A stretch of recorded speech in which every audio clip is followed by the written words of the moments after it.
स्वागत है आपका अंजारा ये जोन में। आज हम लक्ष्मीकांत का चैप्टर नंबर 3 का डिस्कशन करेंगे, जिसका नाम है संविधान का संशोधन, है ना, अमेंडमेंट ऑफ द कॉन्स्टिट्यूशन। जरा देखते हैं इसमें क्या क्या दिया गया है। किसी अन्य लिखित संविधान के समान भारतीय संविधान में भी परिस्थितियों एवं आवश्यकता के अनुरूप से संशोधित और व्यवस्थित करने की व्यवस्था है।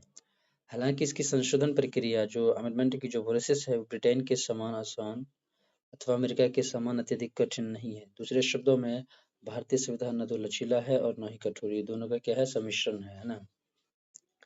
संविधान के भाग 20 के भाग कौन सा है, कॉन्स्टिट्यूशन का ये भाग 20 और आर्टिकल 368 में संसद को संविधान एवं इसकी व्यवस्था में संशोधन की शक्ति प्रदान की गई है। जो पार्लियामेंट्री होते हैं संसद होते हैं, उसको क्या किया गया है, संविधान में है ना संशोधन करने की, अमेंडमेंट करने की जो है पावर्स किसको दिया गया है, संसद को दी गई है ना। ये प्रावधान करता है कि संसद अपनी संवैधानिक शक्ति का प्रयोग करके, जो कॉन्स्टिट्यूशनल पावर्स है उसका यूज करते हुए संविधान में किसी उपबंध का परिवर्तन है ना, परिवर्तन या निरसन के रूप में संशोधन कर सकते हैं। ये जो वर्ड है आप देख रहे हैं, परिवर्तन या निरसन, ये 2024 का अगर पेपर देखें यूपीएससी है ना, पॉलिटी के सेक्शन से, तो यहाँ से सवाल बने है ना, पूछे गए, ये सवाल डायरेक्ट दिए गए थे है ना, तीनों में से, और तीनों ही ऑप्शन इसका राइट था। हालांकि संसद उन व्यवस्थाओं को संशोधित नहीं कर सकती जो संविधान के मूल ढांचे से संबंधित हो, है ना। जो बेसिक स्ट्रक्चर है संविधान का, वो जो ढांचा है उसको संविधान में क्या है, जो संसद उसको परिवर्तन नहीं कर सकता। फिर क्या कहा, यह व्यवस्था जो ये सिस्टम है सुप्रीम कोर्ट द्वारा केशवानंदन भारती मामले में 1973 में दी गई थी, है ना। जो फंडामेंटल जो बेसिक स्ट्रक्चर है कॉन्स्टिट्यूशन का, वो कौन से में दिया गया है, ये केशवानंदन भारती मामले 1973 में दी गई है। आइए देखते हैं संशोधन प्रक्रिया क्या प्रोसेस है। अनुच्छेद 368 में संशोधन की प्रक्रिया का निम्नलिखित तरीकों से उल्लेख किया गया है। पहला है कि संविधान के संशोधन का आरंभ संसद के किसी सदन में इस प्रयोजन के लिए विधेयक पुनः स्थापित करके ही किया जा सकेगा और राज्य विधानमंडल में नहीं, है ना। अगर कॉन्स्टिट्यूशन में किसी तरह का रिफॉर्म होगा तो जो राज्य का जो विधानमंडल है ना, राज्य का जो लेजिस्लेचर है वो इसको नहीं करेगा, क्योंकि संसद पूरे देश के लिए होता है, इसलिए संसद करेगी, है ना। उसके बाद क्या कहता है, विधेयक को किसी मंत्री या गैर सरकारी सदस्य द्वारा पुनः स्थापित किया जा सकता है और इसके लिए राष्ट्रपति की पूर्व स्वीकृति आवश्यक नहीं है। ठीक। थर्ड क्या कहता है, विधेयक को दोनों सदनों में विशेष बहुमत से पारित कराना अनिवार्य है, दोनों सदनों में, लोकसभा और राज्यसभा। और यह बहुमत सदन की कुल सदस्य संख्या के आधार सदन में उपस्थित 2/3 बहुमत के मतदान द्वारा होना चाहिए, ऐसी बात है। फोर्थ में क्या कह रहा है कि प्रत्येक सदन में विधेयक को अलग अलग पारित कराना अनिवार्य है। दोनों सदनों के बीच असहमति होने पर दोनों सदनों की संयुक्त बैठक में विधेयक को पारित कराने की प्रावधान नहीं है। अगर दोनों में अगर किसी तरह का कॉन्ट्रडिक्शन होता है तो कहीं ना कहीं जो दोनों सिटिंग है ना, जो हाउस ऑफ रिप्रेजेंटेटिव और हाउस ऑफ कॉमन, दोनों में अगर किसी तरह का कुछ होता है तो यहाँ पर क्या है कि ज्वाइंट सिटिंग जो है, संयुक्त बैठक का प्रावधान इसमें नहीं किया गया है। देखते हैं पांचवा क्या है, यदि विधेयक संविधान की संघीय व्यवस्था जो फेडरल व्यवस्था है के संशोधन के मुद्दे पर हो तो इसे आधे राज्यों के विधानमंडलों से भी सामान्य बहुमत से पारित होना चाहिए, है ना। यह बहुमत सदन में उपस्थित सदस्यों के बीच मतदान के तहत होते हैं। 6 के नंबर क्या है, संसद के दोनों सदनों से पारित होने एवं राज्य विधानमंडलों की संस्तुति के बाद जहां आवश्यक हो फिर राष्ट्रपति के पास सहमति के लिए भेजा जाता है। 7 में क्या कहा है कि राष्ट्रपति विधेयक को सहमति देंगे, वे न तो विधेयक को अपने पास रख सकते हैं और न ही संसद के पास पुनः विचार के लिए भेज सकते हैं। 8 में क्या दिया है कि राष्ट्रपति की सहमति के बाद विधेयक अधिनियम बन जाता है। जब राष्ट्रपति उस पे है ना एक्ट मतलब उसमें साइन करते हैं और मारने के बाद वो क्या होता है, एक्ट बन जाता है और संविधान में अधिनियम की तरह इसका समावेश कर लिया जाता है ना, शामिल कर लिया जाता है। अब देखते हैं कितने प्रकार के संशोधन होते हैं।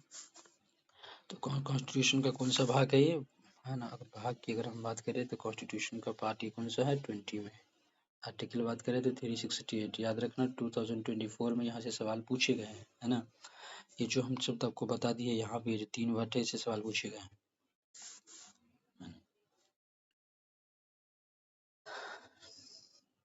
इस तरह संविधान में 3 प्रकार के संशोधन का प्रावधान हो सकता है। संविधान संशोधन 3 प्रकार से हो सकता है।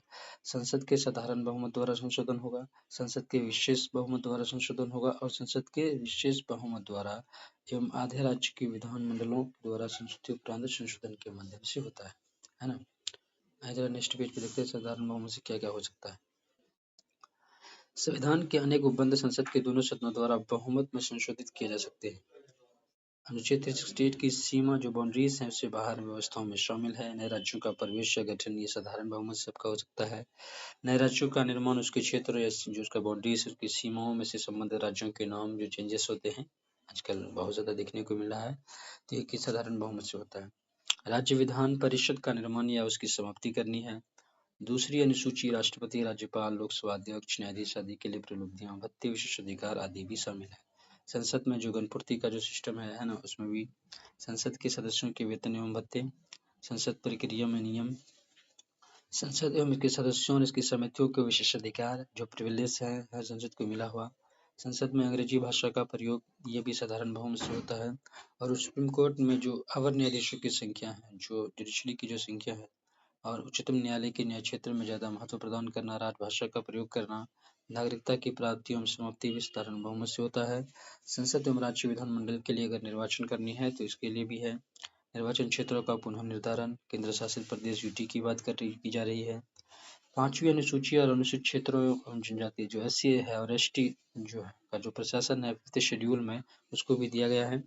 और छठी अनुसूची जनजाति क्षेत्रों का प्रशासन के बारे में करता है ना, जो जनजाति है, जो एसटी है, शेड्यूल ट्राइब्स है, उसके प्रशासन की बात करता है छठी अनुसूची में। संसद के विशेष बहुमत के बारे में आइए जरा देखते हैं क्या होता है। संविधान के ज्यादातर उपबंधों को संशोधन संसद के विशेष बहुमत द्वारा किया जाता है, अर्थात प्रत्येक सदन क्या कहता है, प्रत्येक सदन के कुल सदस्य का बहुमत और प्रत्येक सदन के उपस्थित और मतदान करने वाले सदस्यों की 2/3 का बहुमत। कुल सदस्यता अभिव्यक्ति का अर्थ है कि सदन के सदस्यों की कुल संख्या से फिर चाहे उसमें रिक्तियां अनुपस्थित हो। स्पष्ट शब्दों में विशेष बहुमत की आवश्यकता विधेयक के तीसरे पठन चरण पर केवल मतदान के लिए आवश्यक होता है, परंतु पूर्ण बचाव के लिए विधेयक की सभी अवस्थाओं के संबंध में सभा के नियमों का विशेष बहुमत की आवश्यकता की गई है। इस तरह की संशोधन व्यवस्था शामिल है मूल अधिकार, देखिए यहाँ पे दिया गया है मूल अधिकार, फंडामेंटल राइट्स है, राज्य का नीति निर्देशक तत्व यानी DPSP, directive principle state policy, वे सभी उपबंध जो प्रथम एवं तृतीय श्रेणियों से संबंध नहीं है।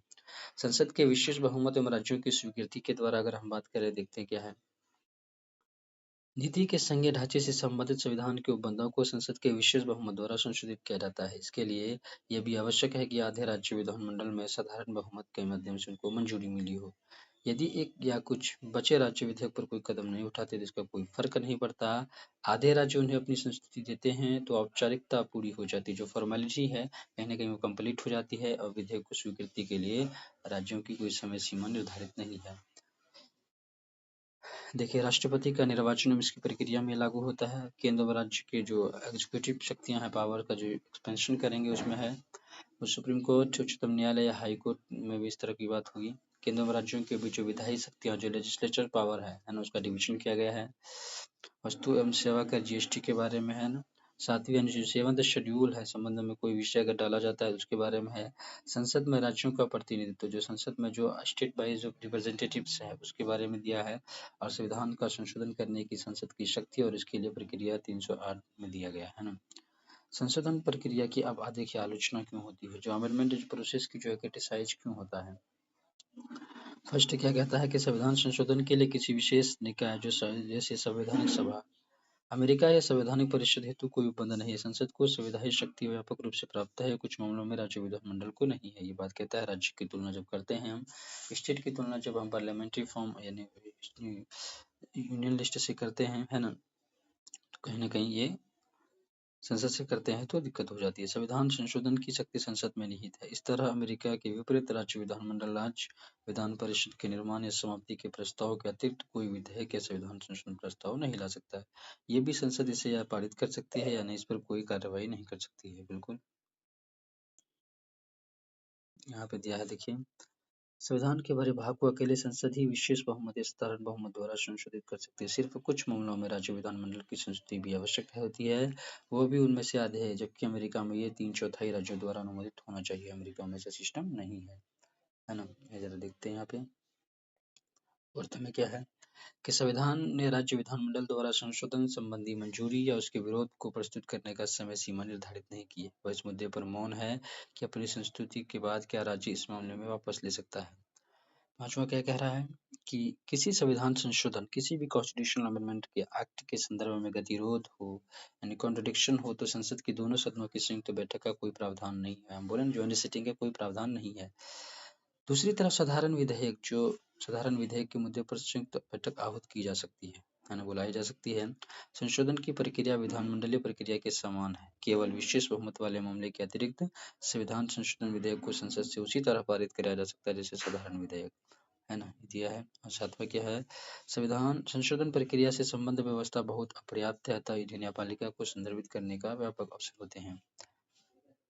और यहाँ लास्ट में दिया है, देखिए क्या, इन कमियों के बावजूद नकारा नहीं जा सकता है कि प्रक्रिया साधारण व सरल है, परिस्थितियों और आवश्यकता के अनुसार है। संविधान संशोधन की प्रक्रिया इतना लचीला नहीं होना चाहिए कि उन्हें सत्तारूढ़ पार्टी अपने हिसाब से परिवर्तित करा ले, ना ही इसे इतना कठोर होना चाहिए कि आवश्यक परिवर्तनों को भी स्वीकार कर पाए ना कर पाए।